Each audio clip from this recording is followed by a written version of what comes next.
This is the reading of Genesis chapter 8 from the Life Application Study Bible, New International Version. But God remembered Noah and all the wild animals and the livestock that were with him in the ark, and he sent a wind over the earth, and the waters receded.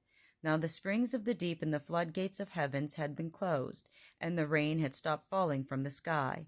The water receded steadily from the earth. At the end of the 150 days the water had gone down, and on the 17th day of the 7th month the ark came to rest on the mountains of Ararat. The waters continued to recede until the 10th month, and on the first day of the 10th month the tops of the mountains became visible.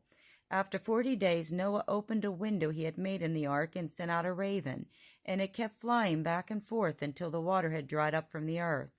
Then he sent out a dove to see if the water had receded from the surface of the ground.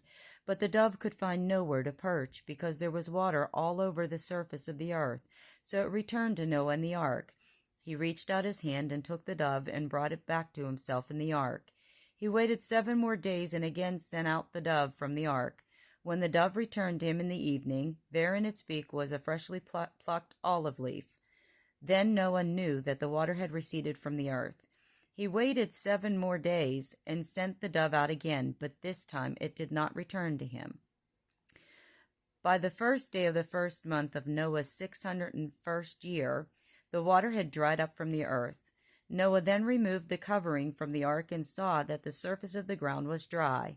By the 27th day of the 2nd month, the earth was completely dry.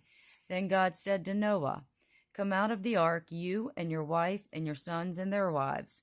Bring out every kind of living creature that is with you, the birds, the animals, and all the creatures that move along the ground, so they can multiply on the earth and be fruitful and increase in number on it." So Noah came out together with his sons and his wife and his sons' wives. All the animals and all the creatures that move along the ground and all the birds, everything that moves on land, came out of the ark, one kind after another. Then Noah built an altar to the Lord, and taking some of all the clean animals and clean birds, he offered sacrificed burnt offerings on it. The Lord smelled the pleasing aroma and said in his heart, "Never again will I curse the ground because of humans, even though every inclination of the human heart is evil from childhood, and never again will I destroy all living creatures as I have done. As long as the earth endures, seed time and harvest, cold and heat, summer and winter, day and night will never cease."